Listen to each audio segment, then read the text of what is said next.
merci pour la journée, merci pour la moment au pesibiso ya culte familial. Ezana makasi na biso te mena bolingo na yo to senge te yo oloba naza un simple canal oyo yo olingi ko utiliser pour na tambo oyo pour na tina libota moko pour na famille moko pour na nation moko na kombo na Yesu tolobi amen. Amen. Lelo tolingi kolobela na culte na biso ya lelo culte familial na mama na likambo était la puissance de la parole. La puissance de la parole. Thème oyo totirango na mukanda ya Marc chapitre 11 et verset 12 à 14. Totangi makomi na Nzambe. Marc chapitre 11 verset 12 à 14. Bible zoloba. Le lendemain, après qu'ils furent sortis de Béthanie, Jésus eut faim. Apercevant de loin un figuier qui avait des feuilles, il alla voir s'il y trouverait quelque chose. Et s'en étant approché, il ne trouva que des feuilles, car ce n'était pas la saison des figues. Amen. Amen. Awa Bible ezoloba na biso lisolo ya nzete moko figuier. Yesu tango auti na Betani ayokaki nzala esengeli alia amoni figuier figuier oyo nzete oyo ezaki na makasa ya vert vraiment kitoko présentable penza. Yesu apusanaki metango komi pene amoni ete nakata nzete ezana eloko moko te mbuma kolia ezate. Alors Christ abimisaki maloba, Christ abimisaki parole, et parole wana ye alobete que jamais personne ne mange de ton fruit. Bien aimé, peut-être baloba maloba moko pona yo, pona famille na yo, pona couple na yo, pona vie na yo, pona nation na yo, pona libota na yo. Et lelo esengeli to comprendre ete maloba puissance, maloba ezana nguya, et maloba yako pambula ezali, maloba pe yako bebisa o babengi malédiction ezali. Mais awa Yesu abimisi maloba ya bénédiction te, mais abimisi maloba ya malédiction. Amen. Amen. Et ebele bakanisaka ke malédiction euta kaka pa ya diable, mais Nzambe pe akoki ko maudire et natina soki cause ezali. C'est pourquoi la Bible zoloba malédiction sans cause et sans effet. Et Nzambe azaki na pasi mingi, ayoka ki pasi mingi na kitoko oyo nzete e présentaki, mais na kati eza na mbuma te. Mais tika na yebisa yo, et à cette époque là ba nzete ezaki ko produire ba fruits nango chaque mois nzete zo bimisa ba fruits. Mais dommage aneke na nzete oyo moment oyo e bimisa ki fruits te, ezaki na fruits te, mais makasi ezaki na verdure. Soki nzete za verdure, cela signifie na senango. Donc eza na mabele moko eza fertile. Donc esika mai ezali e yango ndezo pesa verdure kitoko ndengwana. Donc nzete oyo ezaki na esika ya bien. Donc ezaki na problème te, mais ezalaki na mbuma te. Na période wana, na mukolo wana Yesu yaki wana. Et Yesu ayaki kobimisa maloba wana. Mais tika na yebisa yo, figuier oyo ezo représenter image ya yo to image ya ngai, image ya couple moko boy, image ya famille moko boy, image ya nation moko boy. Oyo Nzambe azoloba ete couple oyo mutu po azoloba ba païen te. Mais image oyo ezo représenter un chrétien.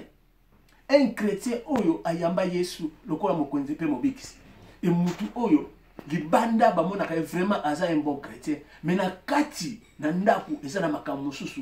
Il y a beaucoup de couples lelo ce sont des chrétiens, libanda bazo laksa amour, bao laksa bolingo, bao laksa harmonie, mais na kati papa lalaka na salon, maman na chambre, to maman lalaka na salon, papa na chambre. Donc biloko yo kolo azo sepela na ngote.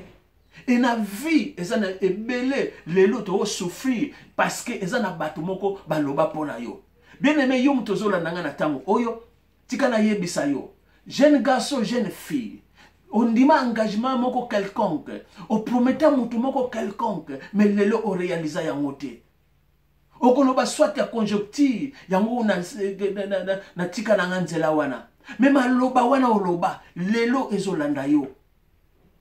Tous ces pays ici-bas, bien aimé, muta kosa yo te. Vina yo, vina ngai kakawa. Et lelo tozomona, ebele batika même bana na niveau ya Afrique. Aye awa akipaka sou bana wana te. Ebele promete mwana batu ke non akei na koya kobala yo. Lelo mwana wana afandi bongo azela kaka. Mais awa ndeko yo obala na yo. Obota pe bana na yo. E mutu wana alobaka. Maloba wana ezana effet. Maloba wana ezana puissance. C'est ce qui fait que makamuna yo ezo marché te. Bien aimé. Kokende gauche à droite te. Zonga kati na yo. Ndenge na zolo baboy. Ozo comprendre. Bisika oleka. Ezana batu mususu. Tilelo abota même na serviteur de Dieu. Mais azo mwana wana yeko lati na nzoto papa. Mutaza na ndako. Et lelo makambo zo mwana. Parce que yo obimana X. Ozui mwana wana yeko pesa makila wana pa ya papa mutaza na ndako. Bien aimé zonga kati na yo. Okenda pas prophète. Osala nini. Venini ozo kuna. Soit des aba prophète. Lelo ozo récolter, ozo récolter. La puissance de la parole. Maloba ekoko pambola, maloba ekoko bebisa yo. Nzambe alobi maloba na nzete oyo. Oyo eza image ya famille, image ya X, image ya yo, image ya nation. Et maloba oyo frappaki na nzete wana. Parce que ça na cause, ba nzete zo bota manfli, mais yé ba fruit ezate. Alors tina ya nzete wana ezala kite. Ozo kwa mbeli na yo, mais kati na yo ezana bambuma ezate. Oh, biso ba chrétien, et sengeli to refléter les fruits de l'esprit. Kati na biso foto za na bolingo, kati na biso foto za na esprit ya pardon, kati na biso humilité fo ezala. Mais lelo pa ba chrétien ezate. C'est pourquoi makambo oyo tozo trouver makambo oyo pasi na pasi. Bien aimé tika na yebisa yo maloba eza na puissance. Baloba na famille na yo, maloba nini baloba na famille na yo. Lelo ozoko kozwa bana te. Lelo ozoko ko avancer te. Ozo sala mais ozoko ko sima mbongo te parce que y a quelqu'un qui a parlé. Mutu wana aloba pona tina na yo. Et oyebi o sala pa mutu wana. Oskokande komoko kena osala voyage. Osombo wana olea oyengo lesa bana na yo. Oyengo lesa mwasi na yo. Mais voyage wana osala ngote. Et mutu wana alela ka butu moi. Mususu mutu wana akufa akenda pona souci e frappa ye pona tina mbongo na ye. Ovanda kimia. Maloba eza na puissance bien aimé. Maloba eza na puissance. Yango meme biso ba parents na ndako esengeli to lobaka maloba malamu pona bana na biso. Esengeli to lobaka maloba kitoko ya bénédiction pona tina bana na biso. Papa yozo yo kanga mama yozo yo kangai. Liboso ya papa yozo la kaka maloba ya mabe. Liboso ya mama yozo la kaka na benji. Metika na yebisa yo esengeli obimsaka maloba kitoko. Mukola liboso kutana na papa, mukola liboso kutana na mama, maloba kitoko je t'aime. Et lelo ouais je t'aime. Lelo ndako ekoma lokola Iran Irak. Famille ekoma déséquilibrée. Vie à bana koloba kutute. Parce qu'il y a quelqu'un qui a parlé. Il y a quelqu'un qui est derrière ça. Et cause eza yomoko. Cause eza ngamoko. Et sengeli na zonga kati na ngai. Esengeli na zonga kati na ngai. Yango après midi ya lelo na yepa ya ndeko moko ozona na ngai. Bien aimé yoka ngai malamu. Maloba ezo bebisa maloba ezo tongaka. Baloba nini pona yo, baloba nini pona couple na yo, baloba nini pona vie na yo. Tala bisika yo leka, banzela yo leka. Ozana voyage, lokolo leki na transit okomo ozwa mibali mususu. Mais muta bengi si ozana exterminer kuna na poto azozela yo. Okoya awa olobi eloko te. okangami wana lobi mutu wana maloba wana oyo ozaki kobimisa ezolanda yo na ndako okelatisa loko kindoki okelatisa tata mwasi kindoki me oyebi te maloba nini yo obimisa zonga na maloba wana repens-toi bien-aimé repens-toi Christ apusani liboso ya nzete oyo tala sine ya Christ sine d'amour Christ ayepai na yo bien-aimé Christ ayepai na yo aza pene na yo repens-toi aza na posa na yo souci na ye eza te kalobela yo maloba mabe mais souci na ye ya Christ ete on se repentir c'est ça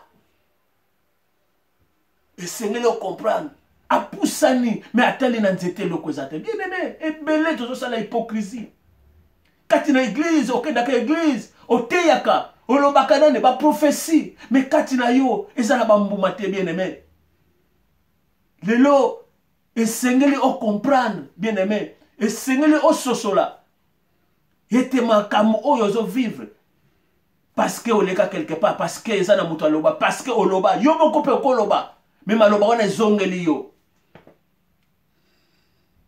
Christ aza na besoin na yo Christ aza na besoin na ngai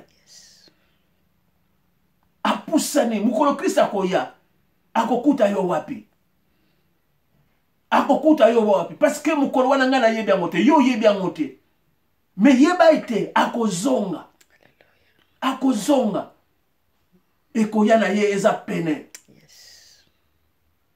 eza pene de près akoya lelo akoya lobi akoya je ne sais quand mais na yebi sûr que Christ aza pene repens-toi tika mabe bien-aimé kokosaka te tika lokuta bongola motema na yo nkolo aza na posa na yo nkolo aza na posa na bino tala situation ya ndako na yo ndenge koma des fois ozalaka wana poso okende kolala epa mosusu poza na kimia me tika na yebiso libanda ya Yesu eza kufa me kati na Yesu ya la vie éternelle. Amen. Zonga kati na Yesu. Alléluia. Bisika yo ko trouver vie, bisika yo ko trouver joie, bisika yo ko trouver gloire en Jésus-Christ. Alléluia. Jésus a besoin de toi. Amen. Jésus a besoin de moi. Repens-toi. Alléluia. Repens-toi. Bongo la motema na yo. Bongo la motema na yo bien-aimé. Oh Jésus. Ko umela te na mabe. Ko umela te zonga kati na Yesu. Enkolo na sepeli maloba oyo. Parce que azotel sabiso lo lenge nini toko kozala. Azui exemple ya nzete oyo. Mais na yebiso eza nzete te. Eza ngai, eza yo, eza famille na ngai, eza famille na yo. Osoma. Donc, esengeli toza na distraité, bien-aimé. La distraction est comme mon musika. Et comme mon musika. Des fois, aucun n'a même pas okuta na baseli na nzambe, ba bonde la pona yo. Mais le problème est awanate. Le problème c'est toi. Le problème c'est toi, le problème c'est moi-même. Na loba nini? Yo pe loba nini pona ndeko moko X. Oyo ndeko wana ti lelo alelaka kaka. Oyo ndeko wana azolela azo souffrir. Mais ya lobi toyeba ko limbisa. Est-ce que olimbisaka? Est-ce que tu as déjà eu ce temps-là ya ko pardonner mutu wana? Okangai na motema, ozwa ba décision, olobete tina ko kufa to okuta neka na liwa. Qui t'a dit que ba okuta na liwa? Qui t'a dit ça? Arranger yango awa, bongisa awa. Jésus revient bientôt. Jésus revient bientôt. Répands-toi. Le Seigneur a besoin de toi. Le Seigneur a besoin de moi. Et Seigneur o changer. Et Seigneur o bon la motema. Tika tutanga verset mususu na Jérémie 8 verset 13. Bible zoloba. Je vais en finir avec eux, dit l'Éternel. Il n'y aura plus de raisins à la vigne, plus de figues au figuier, et les feuilles se flétriront. Ce que je leur avais donné leur échapper. Kolo oyo s'appelle ça yo.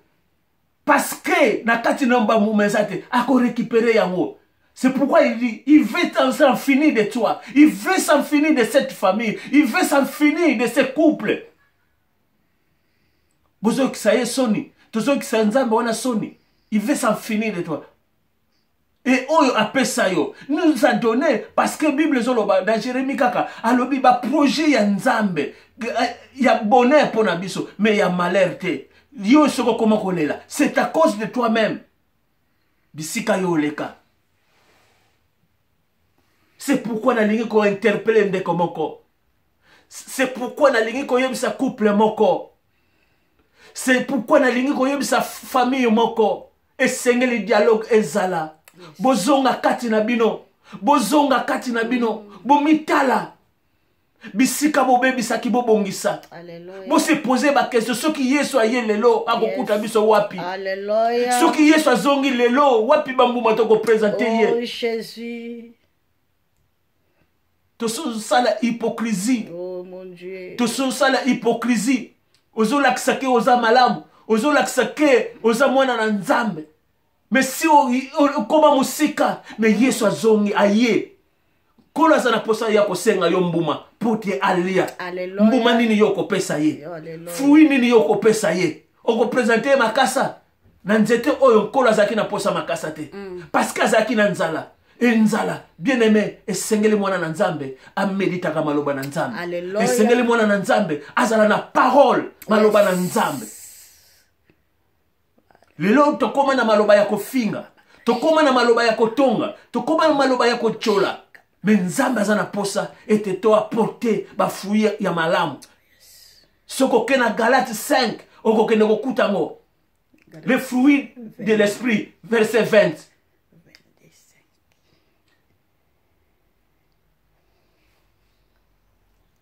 Donc, nzambe azana posa na yo, nkolo azana posa na ngai. Bien aimé, et sengeli na Galate 5, 22, okuta les fruits de l'esprit. Et lelo, biso ba chrétien, tozo comporter ba fruits wana te. Tokoma na ba haine. Tokoma na jalousie. Tozo kende wapi. Bien aimé, Jésus revient bientôt. Il revient bientôt. Bongola motema na yo. Changer bizalele na yo. Changer façon na yo ya kolobela. Changer façon na yo ya concevoir les choses. Et changer ta façon ya ko solola, ya ko dialoguer. Et tango zo solola, et ko apporter bambuma kitoko. Et tango Yesu akoya kokuta bambuma ya malamu, po ete nkolo alea yango, asepela na yango. Opesa kanini? Lelo koma opesa image ya mutu mabe, image ya makamo mabe. Détache-toi na lisumu. Détache-toi na oyo ezoko kangaka yo. Zonga epa ya nzambe. Tika nkolo apambola biso, apambola yo bisika ozami na journée ya lelo, na après-midi ya lelo, na kombo na Yesu nde to bondeli. Sene merci to pamboli lisusu. Ozanzambe malamu, olobeli biso tikete moko na moko a bénéficier na grâce na yo. Maloba oyo, toyeba kotiango na misala, maloba oyo nzambe, et apporter bénédiction, faveur kati na famille moko, kati na couple moko, na kombo na Yesu tolobi, amen. Bino, tokutani mbala sima. Bye.